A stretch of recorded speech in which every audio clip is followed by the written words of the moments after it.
इडमो आयिरियाळं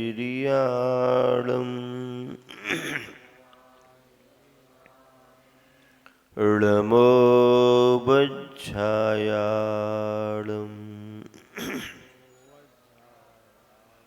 इडमो लोगे सौविसाखूडम्।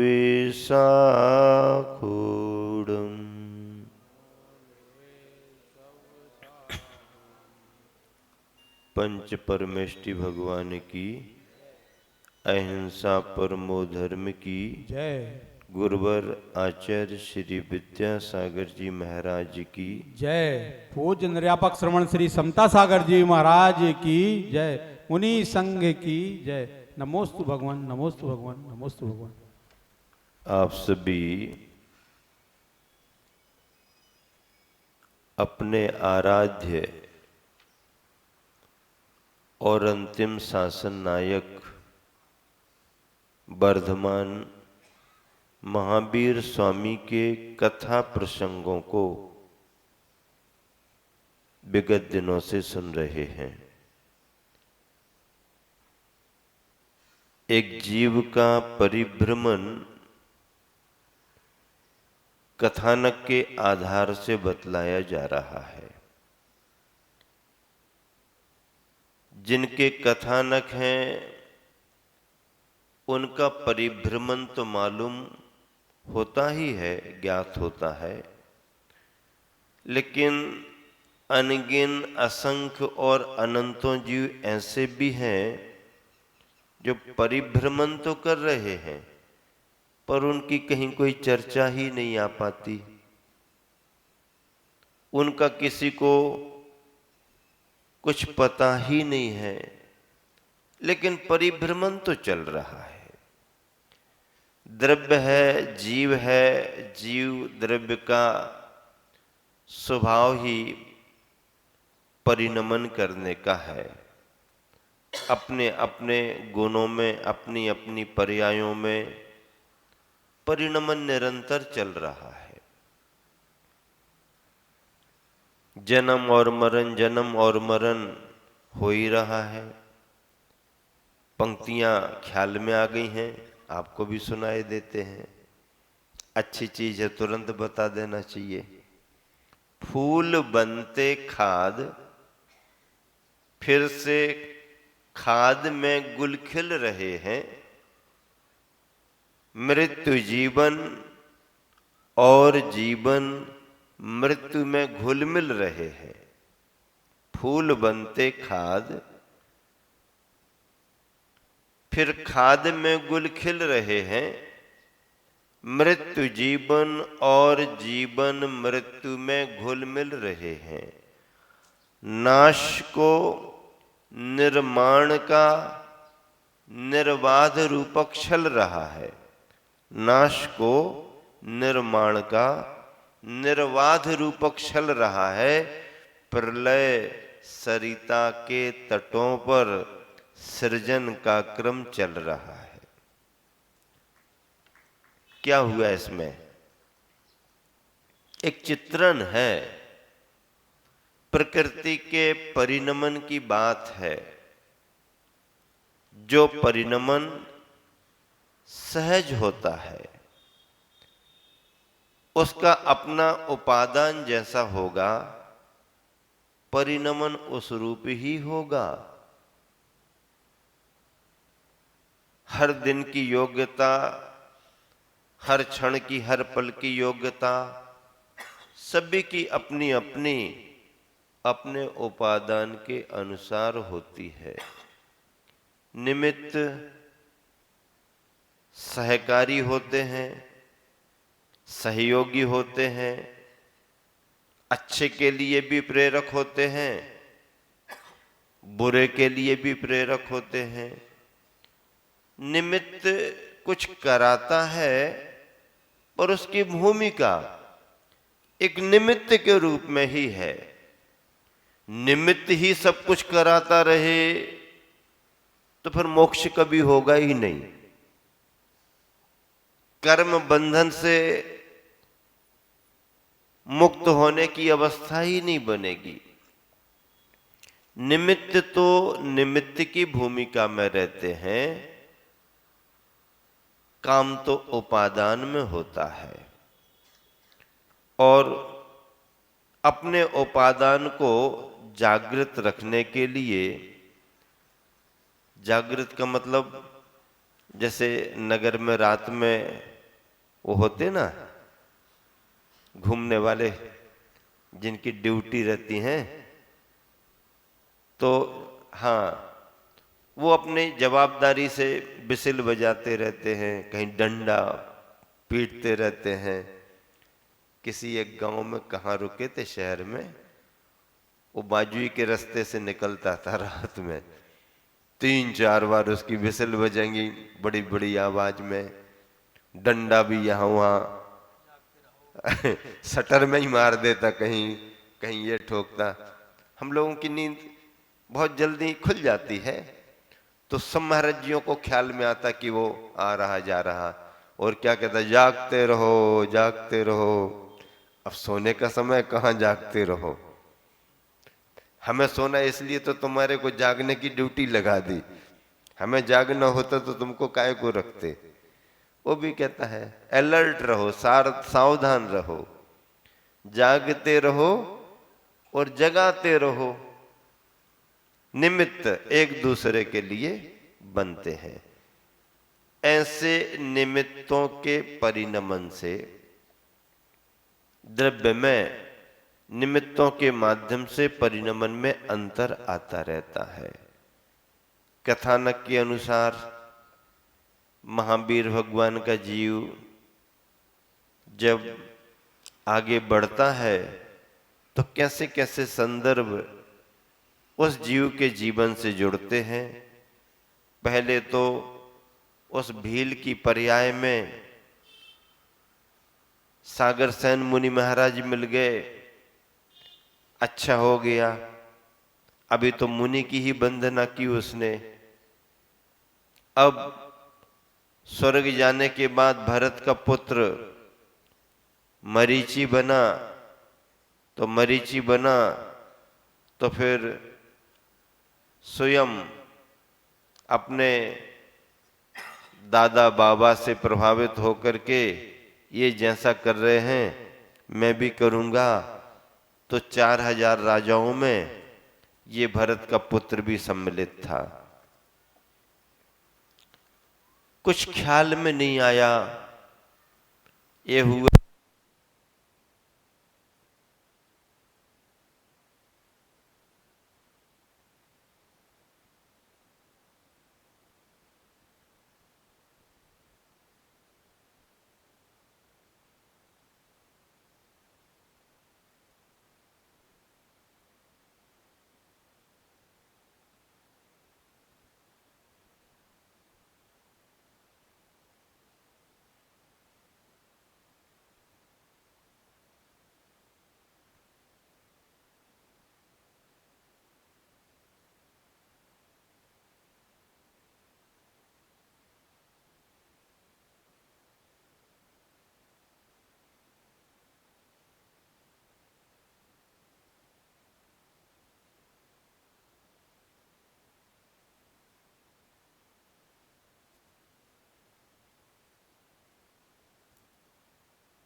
ओ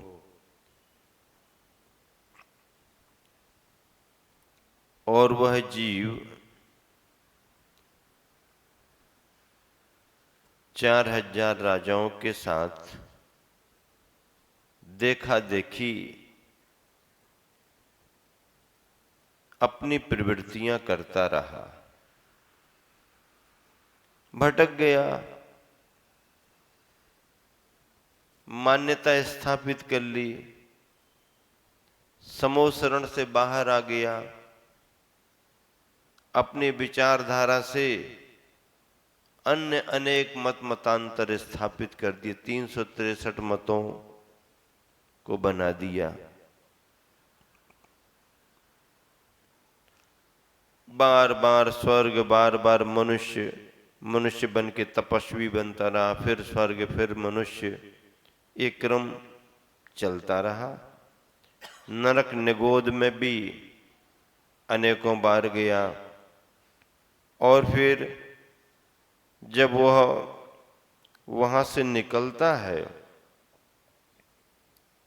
तो पुनः इन सभी पर्यायों को बिताते हुए फिर कथानक आगे बढ़ता है और मगध देश की राजगृही नगरी में ब्राह्मण परिवार में पुनः जन्म लेता है और बड़ा होकर के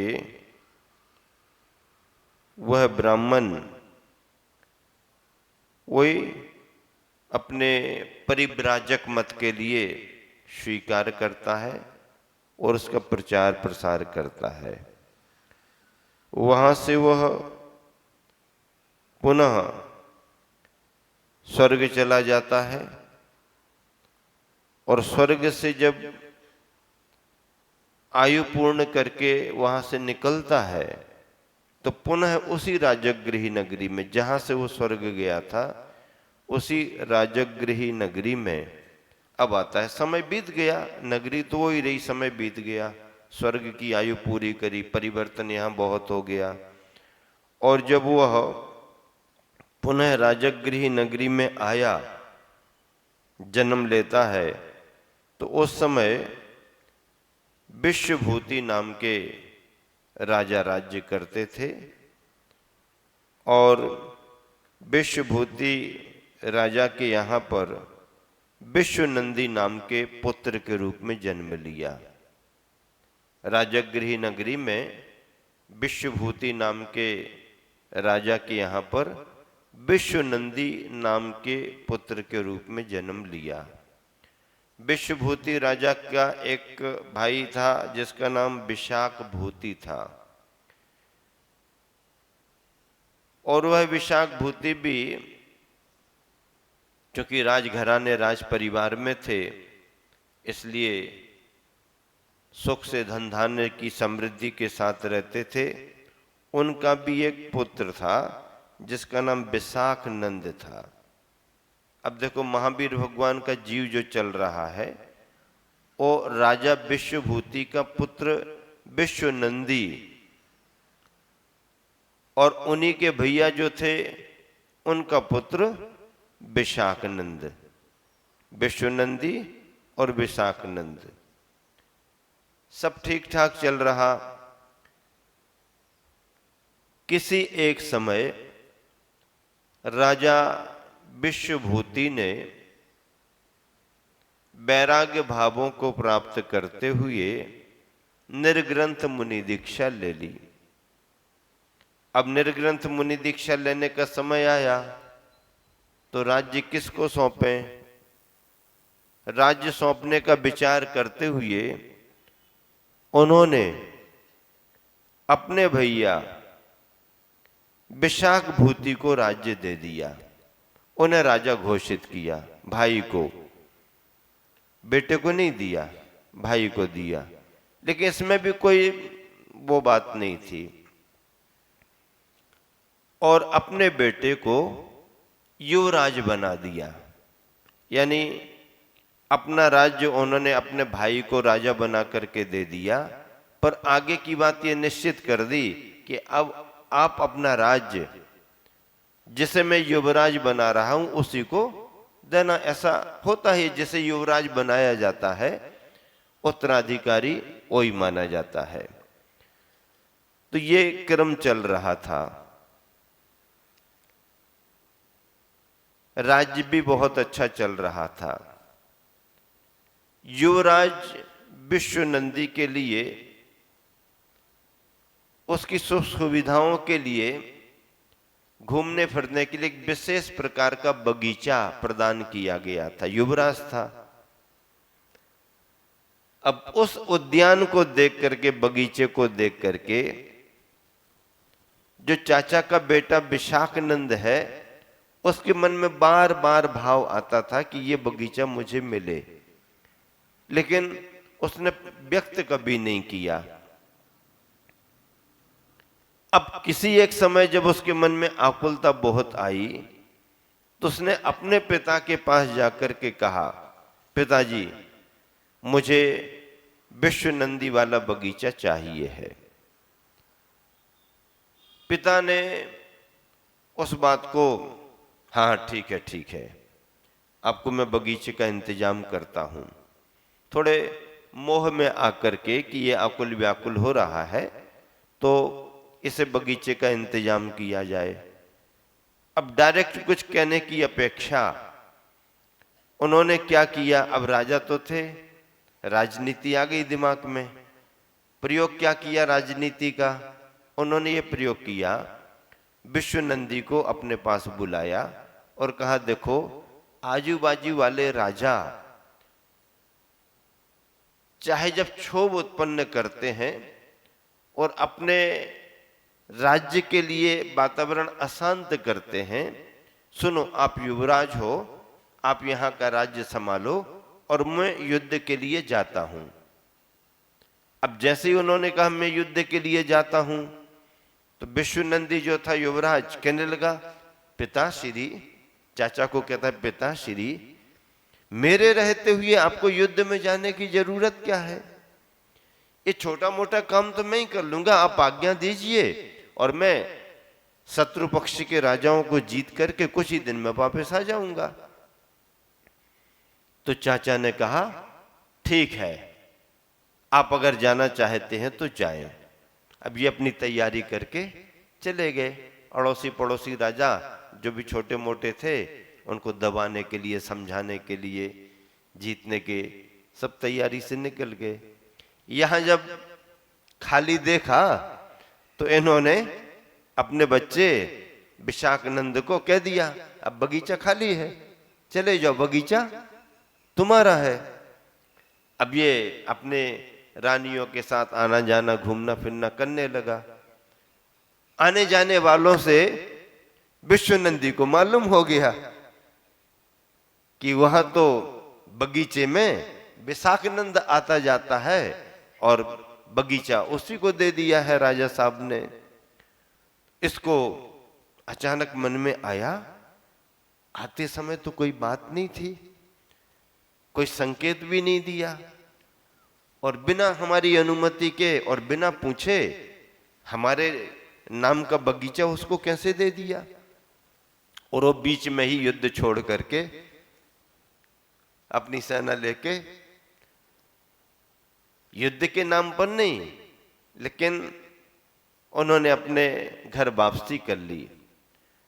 जैसे ही अचानक वापसी हुई बिना सूचना के, तो राजा साहब के मन में तो आ गया, अरे इसको मालूम हो गया होगा, तभी तो बिना सूचना के इतना आज्ञाकारी, इतने विनय भाव से मैंने जाने को कहा था, मुझे इनकार करते हुए स्वयं गया है।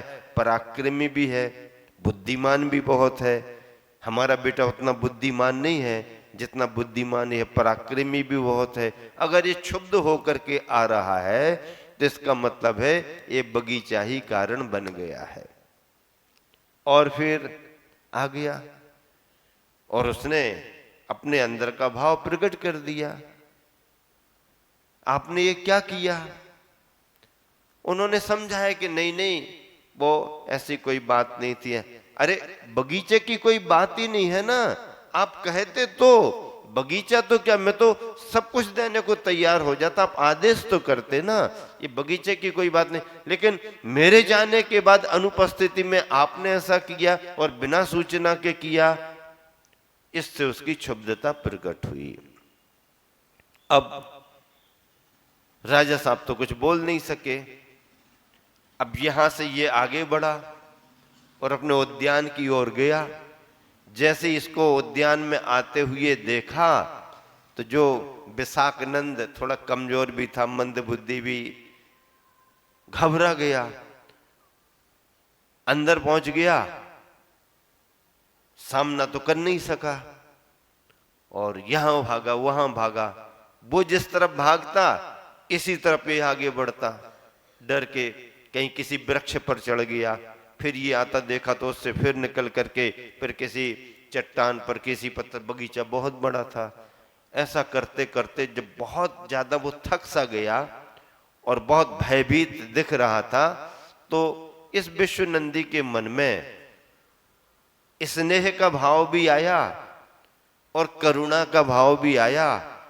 स्नेह का भाव ऐसा आया कि आखिर ये हमारा भैया ही तो है, और करुणा का भाव, दया का भाव ऐसा आया कि अरे दीनहीन होकर के डर डर करके भाग रहा, अब जो डर डर करके भाग रहा उसके लिए और क्या, मैं क्षत्रिय पुत्र हूं, ऐसे भागते हुए को दबाना ठीक नहीं है। तो दया का भाव भी आया और स्नेह का भाव भी आया, और फिर उसने उसको स्नेह से बुलाया, इधर आओ इधर आओ इधर आओ, डरो मत इधर आओ। उसको कहा कि अरे भैया तेरे को बगीचा चाहिए था तो तू कभी एक बार मुझसे कहता तो, बोलता तो, ये बगीचा तो क्या, मैं तो तेरे को और बहुत कुछ दे देता, तूने कभी कहा नहीं, लेकिन मेरी अनुपस्थिति में ये सब हुआ है, ये ठीक नहीं। और ऐसा कहते हुए उसको अपनी तरफ से ही ये उद्यान तुम्हारा ही रहेगा। और विश्वनंदी ने उसी समय इन सब विचित्रताओं का अनुभव करते हुए कहा चाचा के पास जाकर के कि मैं अब इस राज्य में नहीं रहूंगा और मैं निर्ग्रंथ मुनि दीक्षा लूंगा। छोड़ दिया बहुत कुछ स्नेह भाव। अब राजा बने हुए जो चाचा थे उनके मन में भी बड़ा पश्चाताप आ गया। अरे जिसे मैंने सामान्य बात समझी, ये मामला तो ठीक नहीं था और मैंने भी जल्दबाजी की, मुझे भी थोड़ा सा गंभीरता से इस विषय को लेना था। ये कितना योग, कितना विनयवान, कितना विनीत, कितना समर्पित, और इस संदर्भ को लेकर के इसके मन में जो क्षुब्धता आई है, परिणाम स्वरूप इसने वैराग्य धारण करने का भाव बना लिया, राज्य छोड़ने का भाव बना लिया। विशाखानंद को भी इसने कुछ नहीं कहा, मेरे से भी कुछ नहीं कहा। और जब उसने जाकर के दीक्षा ले ली तो राजा साहब के मन में भी बहुत पश्चाताप का भाव आया और उसी पश्चाताप के भाव से उन्होंने भी दूसरी जगह जाकर के मुनि दीक्षा ले ली। अब कथानक स्पष्ट हो गया। अब बात आगे बढ़ती है, दोनों अपने अपने मार्ग में लग गए। यहां पर ये स्वतंत्र हो गया, अब कोई आगे पीछे था ही नहीं, कोई नियंत्रण भी नहीं था, उतनी बुद्धि की चतुराई नहीं थी कि राज्य शासन को संभाल सके। सो दूसरों ने इसके राज्य को हड़प लिया और ये सामान्य सा व्यक्ति बन करके उस राज्य में रहने लगा। विश्वनंदी मुनि महाराज निर्विकल्प भाव से, प्रसन्न भाव से तपस्चरण करने लगे, देश देशांतर में विहार करने लगे। उग्र तपस्चरण किया, खूब तपस्चरण किया, शरीर बहुत कृश हो गया, यहाँ तक कि आवागमन में भी असुविधा प्रतीत होने लगी। तपस्चरण बहुत घोर किया। ये यहाँ पर स्वतंत्र और स्वच्छंद हो गया विशाखानंद, और व्यसनों में लग गया, जो कुछ था वो भी सब बर्बाद। अब उस राज्य का जो राजा था उसका एक सामान्य सा कर्मचारी दूत बन करके काम करने लगा। किसी एक समय उस समय के राजा ने उस कर्मचारी दूत को कहा कि मेरा कुछ संदेशा मथुरा नगरी के राजा के यहाँ पर लेकर के जाओ। ये अपना संदेशा लेकर के मथुरा नगरी पहुंचा। मथुरा नगरी में गया तो वहीं पर यहाँ वहाँ के वातावरण में लग करके और वह वेश्या के यहाँ पर रुक गया, रहने लगा। ठीक, अब किसी एक समय विहार करते हुए मुनि महाराज विश्वनंदी मथुरा नगरी में आए। कई दिनों का उपवास था, शरीर कृश कमजोर हो गया था आहारचर्या के लिए वो महाराज जी निकले। और संयोग ये बना कि जिस रास्ते से आगे बढ़ रहे थे उस रास्ते पर सद्यः प्रसूता गाय, जिसने अभी बछड़े को जन्म दिया है, वो रास्ते से आ रही होगी और यहाँ ये महाराज जी जा रहे, तो उसे कुछ ऐसा लगा, असुरक्षा का भाव आया गाय को, या कुछ नयापन दिखा, वो चौंक गई और चौंक करके उसने आगे बढ़ करके मुनिराज को तेजी से धक्का दे दिया। धक्का दे दिया तो महाराज जी वहीं गिर गए।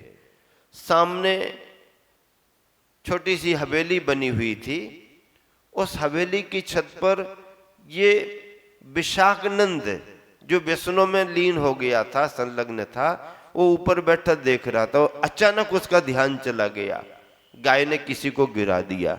जब उसने गौर से देखा, मुनि मुद्रा दिखी, उसे ख्याल आया, अरे मुनि, फिर चेहरे का मिलान किया, अरे ये तो विश्वनंदी है, ये तो विश्वनंदी है। अब उन विश्वनंदी की मजाक उड़ाने का इसका भाव हो गया। क्या भाव हो गया? हाँ, अच्छा ये विश्वनंदी है, ओहो।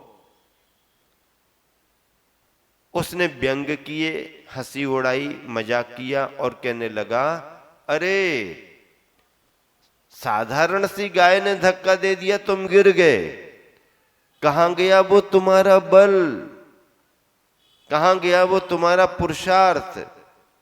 उस समय तुमने मेरे साथ कैसा किया था और आज अब देखो तुम्हारे पास बचा क्या है।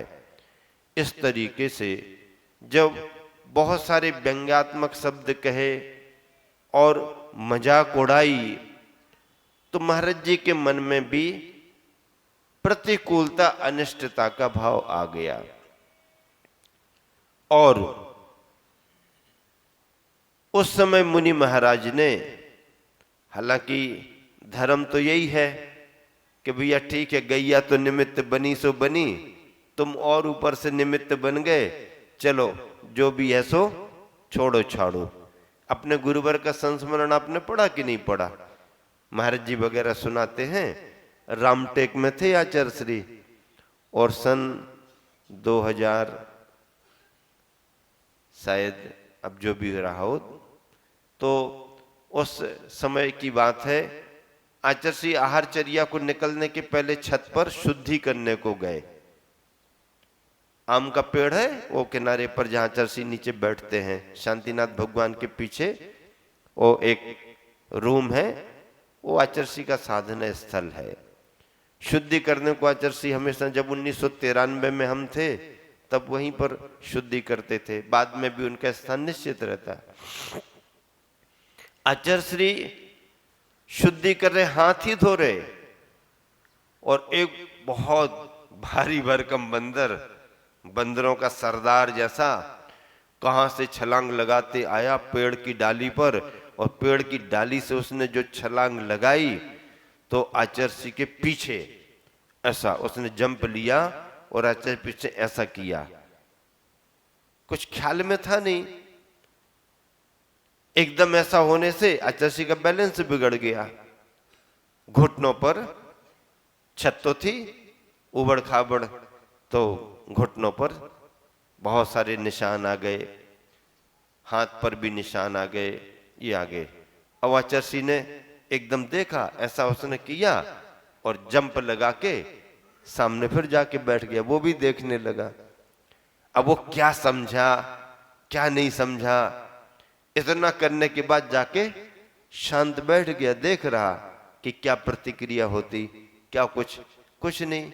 और कोई होता तो प्रतिक्रिया बड़ी करते, गुरु है, मुनि है, आचार्य श्री है, कुछ नहीं कहा।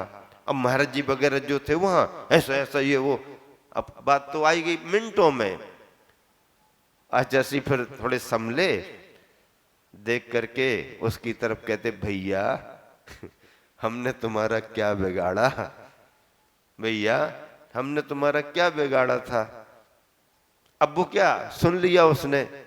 फिर बाद में कहते, चलो अच्छा हुआ जो हुआ होगा वो हिसाब किताब बराबर, कर्म भी हमारे तुम्हारे निमित्त से झड़ गए। इतना समता का भाव, इतनी प्रतिकूलता में भी कितनी सहजता से, सामान्य लिए संभव नहीं है। बहुत बड़ा अभ्यास, अपने परिणामों को उन परिस्थितियों में भी संभालने का बहुत बड़ा अभ्यास। आचार्य से कई प्रसंगों को हंस करके टाल देते हैं। तो चाहते तो उस समय वो विश्वनंदी महाराज जी भी, हो भैया अब समय का परिणमन ऐसा ही होता है, अब आप कहाँ हो तुम जानो, लेकिन मेरा भी कोई कर्म निमित्त बना, गाय ने धक्का दे दिया, कह के टाल सकते थे, लेकिन उनको सहन नहीं हुआ और उन्होंने उस समय उसी अवस्था में कहा ठीक है, अभी तो मैं असमर्थ हूं और इस मुद्रा में हूं, इसलिए आपसे कुछ नहीं कह पा रहा हूं। क्योंकि विश्वनंदी मुनि महाराज जी ने भी देख करके समझ लिया ये विशाखनंद है, ये वही विशाखनंद है जिसको हमने दया का दान दिया था, यही विशाखनंद है जो आज शब्दों की चोट कर रहा है। ठीक है, कोई बात नहीं, अभी मैं आपके लिए कुछ नहीं कर रहा हूं, लेकिन ध्यान रखना ये जो आपने कहा है कि मैं कुछ नहीं कर सकता, मैं अब कहां गया वो बल, इसका बदला अवश्य ही लूंगा। और पूरे मन से उन्होंने इस भाव को बांध लिया, निदान कर लिया। ये निदान कहलाता है।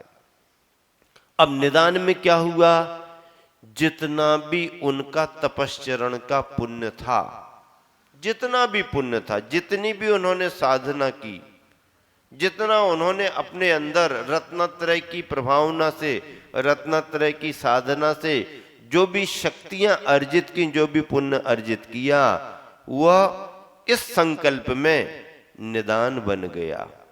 क्या बन गया, निदान बन गया।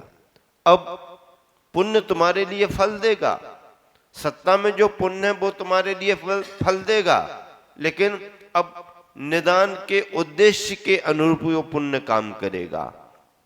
निदान बांध लिया। अब बात आई गई, महाराज जी उठे, आगे बढ़ गए, चर्या भी हुई होगी या नहीं भी हुई होगी, कथानक यही है, और महाराज जी का अपना आगे बढ़ना हो गया। ये विशाखनंद है, ये अपने व्यसनों में लगा रहा, दीनहीन होकर यहाँ वहाँ घूमता फिरता, सामान्य सी नौकरी में लगा रहा, व्यसनों में मथुरा नगरी में लगा रहा। अब उसके बाद क्या होता है, ये विश्वनंदी मुनि महाराज अपना आयु का अंत करके, चूंकि रत्नत्रय था, मुनि मुद्रा थी, तपस्चरण था, पुण्य था, पुण्य के प्रभाव से स्वर्ग में जाकर के देव बने। क्या बने, स्वर्ग में जाकर के देव बने। और वहां स्वर्ग की आयु पूर्ण करके जब वहां से निकलते हैं, अवतरित होते हैं, तो फिर क्या बनते हैं, इसी जम्बूद्वीप के भरत क्षेत्र में त्रिपृष्ठ नाम के नारायण बनते हैं। क्या बनते हैं, त्रिपृष्ठ नाम के नारायण बनते हैं। और अब देखो, जो चाचा राज्य छोड़ करके मुनि दीक्षा लिए थे, वह भी अपनी आयु पूरी करके जिस स्वर्ग में विश्वनंदी का जन्म हुआ था, उसी स्वर्ग में उनका भी जन्म हुआ। दोनों एक ही स्वर्ग में थे और दोनों एक सी आयु लेकर के गए। आयु पूर्ण होने पर विश्वनंदी आया और यहां पर त्रिपृष्ठ नारायण के रूप में जन्म लिया। और उसके चाचा जो विशाख भूति थे, वह भी आयु पूर्ण करके वहां से निकले। तो इसी भरत क्षेत्र में, उसी घर में, राजघराने में, जहां पर त्रिपृष्ठ नारायण का जन्म हुआ, प्रजापति नाम के राजा के यहाँ प्रजापति पोदन, संभवतः पोदनपुर नगरी के प्रजापति राजा के यहाँ पर, जहाँ त्रिपृष्ठ नारायण ने जन्म लिया था, वहीं पर उन्हीं राजा के पुत्र के रूप में, लेकिन मां दूसरी थी, विजय नाम के बलभद्र के रूप में जन्म लिया। अब देखो क्या हो गया, 24 तीर्थंकर होते हैं, नारायण होते हैं, प्रतिनारायण की चर्चा भी नहीं आ रही, बलभद्र भी होते हैं। 63 सलाका पुरुषों में 24 तीर्थंकर, 12 चक्रवर्ती, 9 नारायण, 9 प्रतिनारायण और 9 बलभद्र, ये 63 सलाका पुरुष होते हैं। इन 63 सलाका पुरुषों में अब युगादि पुरुष आदिनाथ भगवान की तो दीक्षा हो गई, भरत चक्रवर्ती के रूप में भी आ गया, कामदेव की चर्चा भी नहीं है, लेकिन बाहुबली कामदेव भी आ गए। अब नारायण और बलभद्र की तो कोई चर्चा ही नहीं है। तो पहले नंबर के नारायण त्रिपृष्ठ नारायण और पहले नंबर के बलभद्र, विजय नाम के बलभद्र, ये दोनों त्रिपृष्ठ नारायण और विजय बलभद्र, ये दोनों के पिता एक ही रहते हैं। नारायण और बलभद्र भाई भाई रहते हैं, पिता एक रहते हैं, दोनों की माताएं अलग अलग रहती हैं और इनमें अखंड प्रेम होता है। क्या रहता है? अखंड प्रेम।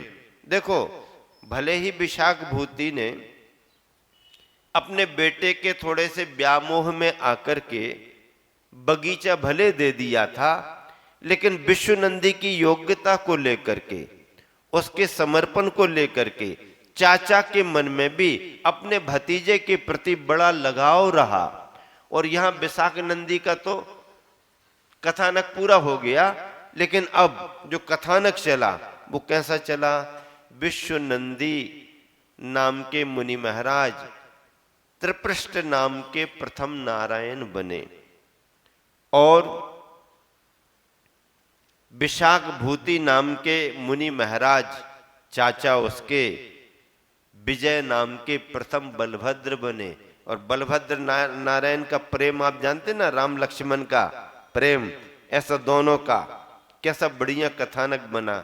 अब आगे चल रहे, त्रिपृष्ठ नारायण ये युग के आदि में पहला नारायण बना और यही त्रिपृष्ठ नारायण का जीव अभी नारायण बना है। आगे चल करके देखो, तीर्थंकरों में भी कुछ तीर्थंकरों ने तीर्थंकर का पद पाने के साथ साथ अन्य पदों को भी प्राप्त कर लिया, जैसे शांतिनाथ, कुंथुनाथ, अरहनाथ, तीनों तीर्थंकर भी बने और तीनों ने चक्रवर्ती पद को भी प्राप्त कर लिया, कामदेव पद को भी प्राप्त कर लिया। अब महावीर भगवान के जीव ने आगे चल करके तीर्थंकर तो बनेगा, लेकिन वही जीव अभी इस अवस्था में नारायण पद को भी प्राप्त कर रहा है। एक ही जीव ने अपने 2 पदों को प्राप्त कर लिया सलाका पुरुष के। उसी चतुर्थ काल में जो सलाका पुरुष 63 होते हैं, उनमें से पहले नारायण पद पा लिया और आगे जाके तीर्थंकर पद पाएगा। यही एक ही जीव, शांति, कुंथुनाथ, अरहनाथ एक ही पर्याय में तीनों पदों में रहे, लेकिन इसकी पर्यायें बदल गईं, पर पद उसने सलाका पुरुष के 2 प्राप्त किए।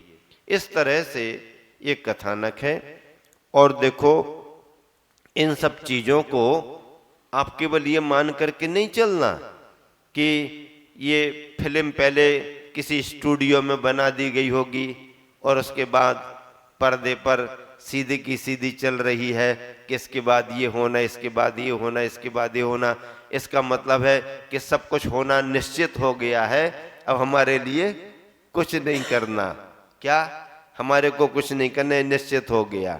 जब लाइट गई थी ना और चक्रेश बीच में आ गया था, तो समय का लाभ उठाते हुए वो प्रश्न रख करके गया था। मैंने कहा तुम बीच में क्यों आ गए, अभी समापन थोड़ी किया है।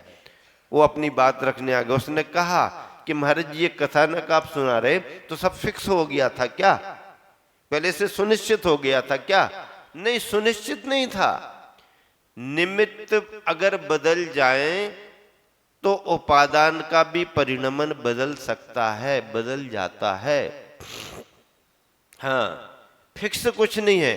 अगर आपने फिक्स कर दिया सब कुछ तो 363 मतों में एकांतवादी की मान्यता आ जाएगी, और एकांतवादी की मान्यता आई तो हमारा अनेकांत का सिद्धांत बाधित हो जाएगा, मिथ्या हो जाएगा। इसलिए जीव की कोई भी कहानी फिक्स नहीं रहती है। जिस जिस तरह का उसका परिणमन होता जाता है उस तरह की कहानी बनती जाती है। किंतु केवल ज्ञानियों को इतना मालूम हो जाता है उनके दिव्य ज्ञान से कि यह जीव किस निमित्त को लेकर के कैसा परिणमन करेगा, किस निमित्त को लेकर के परिणमन करेगा। अगर निमित्त बदल रहा है तो उनके ज्ञान में उसका परिणमन बदल जाएगा, लेकिन इस निमित्त को पाकर के ये ऐसा परिणमन करेगा। ये दिव्य ज्ञान केवल ज्ञान में आता है और उसकी वह विशेषता भी मानी गई। इसलिए अपने को पुरुषार्थ करना है कि निमित्त कैसे भी बने, जागते रहो, जगाते रहो, स्वयं सावधान रहो, दूसरों को भी सावधान रहने का संदेशा देते रहो। धर्म सभा, आप ये नहीं समझना कि महाराज जी हम लोगों को सुनाने आते हैं। नहीं, केवल तुमको ही सुनाने नहीं आते हैं। मान लीजिए तुम लोग सब लोग नहीं सुनोगे तो फिर हम अपनी जिनवानी का पानी ऐसा ही बहाते रहेंगे क्या? नहीं, तुमको माध्यम बनाते हैं, तुमको निमित्त बनाते हैं। तुम्हारा उपादान जितना हो उतना ग्रहण करो। नहीं भी है ज्यादा ग्रहण करने का उपादान तो कम से कम उपादान यहाँ आकर के बैठने का तो तुम्हारा है। ये भी कम बात नहीं है कि आकर के बैठे, सुन लिया अच्छी बात है, याद आ गया और अच्छी बात है, पकड़ लिया और अच्छे, नहीं भी पकड़ पाए, उतना अंतरंग से गहराई से नहीं भी समझ पाए, तो भी आके बैठना सुनना तुम्हारे लिए लाभदायी है, नुकसान कहीं होने वाला नहीं है। यहां तुम्हें नुकसान होने वाला नहीं, समझ में आ रहा हो या ना आ रहा हो, अगर आपके शुभ भाव बने हुए हैं और इसी समय किसी को आयु कर्म का बंध हो तो शुभ भावों में शुभ लेशा के साथ आप स्वर्ग ही जाओगे, पक्का है, भगवान का कहना है। बताओ भैया, एसडीएम साहब पूछ रहे हैं कि क्या चल रहा है भैया, कौन से भाव चल रहे हैं? फिक्स हो गया, बिल्कुल देखो फिक्स हो गया, लेकिन अभी कुछ नहीं है। हाँ, अगर आयु कर्म बंद हो गया तो फिक्स हो गया, और आयु कर्म बंद नहीं हुआ तो परिवर्तन होता रहता। भाग्यवान हो, भाग्यशाली हो, समझ में आ रहा है बहुत अच्छी बात है, नहीं भी आ रहा है ख्याल में अभी आ जाता है, शाम तक याद ना भी रहे तो भी कोई नुकसान नहीं है। आ करके सुन तो रहे हो। और कई बार तो देखो सामान्य जन जिनको धर्म की बातें उतनी पकड़ में नहीं आती, वो केवल इस वातावरण को, मुद्रा को देख देख करके जो प्रसन्न होते रहते हैं, देख देख करके प्रसन्न होते रहते हैं, उन शुभ भावों से भी उन्हें साती से पुण्य का आश्रय होता है, साती से पुण्य का आश्रय। हाँ, वो नेवला, शूकर, बंदर क्या समझ रहे थे कि मुनि महाराज जी ये समझ रहे थे क्या? महाव्रत होते हैं, समितियां होती हैं, ये करना उनके सदावश्यक होते, वो समझ रहे थे क्या? नहीं, पहली बार इतनी निकटता से उनने मुद्रा देखी और कितने शांत भाव से मुनि महाराज, देखो ये दूसरी मुद्रा वाले कैसे प्रसन्न होकर के दे रहे हैं। महाराज जी भी कितने शांत भाव से, ऐसा तो हमने कहीं देखा ही नहीं है। लड़ने झगड़ने वाले मिलते हैं, हंसने हंसाने वाले मिलते हैं, कोई द्वेष वाले मिलते हैं, कोई राग वाले मिलते हैं, कैसे परम शांत, देने वाला भी कितना शांति का अनुभव, लेने वाले भी। और केवल इतना देख देख करके ये श्रावक होते हैं, ये आहार दान दे रहे हैं, ये मुनि महाराज पात्र होते हैं, एक बार भोजन लेते खड़े होकर, ये वो समझ रहे थे क्या? उनने कहीं प्रवचन सुन लिया था क्या? वो तुम्हारी स्वाध्याय सभा में बैठे नहीं, लेकिन देख देख करके उनके मन में जो अंतरंग से प्रसन्नता प्रकट हो रही थी, उस प्रसन्नता से उन्होंने कितना पुण्य का आश्रय किया। आगे चल करके आदिनाथ के राजघराने में और राजघराने से संबंध रखने वाले सारे महाभाग्यशाली मनुष्य पर्याय को प्राप्त हुए। दंडक वन में राम सीता आहार दान दे रहे हैं, गुप्ती सुगुप्ती महाराज जी आहार दान ले रहे हैं। वो क्या जाने कौन, जटायु का पक्षी क्या जाने क्या है, लेकिन जटायु का पक्षी देख देख करके इनके उसमें तो हम सम्मिलित हो नहीं सकते हैं, क्योंकि ये तो अलग है, मैं जानते ही नहीं हूं। क्या कर सकता हूं, अपने अतीत भवों का स्मरण हो गया और पश्चाताप करते हुए अब इस पर्याय में क्या कर सकता हूं, केवल इतना ही कि जो चरणों का गंधोदक रखा है उसको ही अपने शरीर पर डाल सकता हूं। और डाला उसने, परिणाम क्या निकला, काला काला सा शरीर उसका सुनहरा सुनहरा हो गया। कितना ना समझते हुए भी कितना पुण्य का आश्रय। इसलिए बंधुओं, कथानक तो बहुत बड़ा है। हरि कथा, हरि अनंत, हरि कथा अनंत। महावीर भगवान का कथानक आप जितना पढ़ोगे उतना उतना विस्तृत मिलेगा, आपको याद भी रह सकता है, नहीं भी रह सकता है। हम लोगों को भी बताते समय भव भवांतर में बड़ी सावधानी रखना पड़ती है, यहाँ का वहाँ ना हो जाए, क्योंकि नाम गांव पात्र संदर्भ बहुत ख्याल से बतलाना पड़ते। फिर भी आप सबके निमित्त से हमारा भी महावीर भगवान के कथानक का स्वाध्याय हो रहा है और हम लोगों के निमित्त से आपका धर्म ध्यान हो रहा है। दोनों एक दूसरे के धर्म ध्यान में निमित्त बने हुए हैं और अपने अपने उपादान को अच्छे से जागृत करके मोक्ष मार्ग पर निरंतर बढ़े। इसी शुभ भावना से आप सभी को विराम देता हूं। महावीर भगवान की जय। हाँ, आचार्य श्री से संबंधित जो प्रश्न पत्र प्रतियोगिता आपने ली है उसको भर करके जल्दी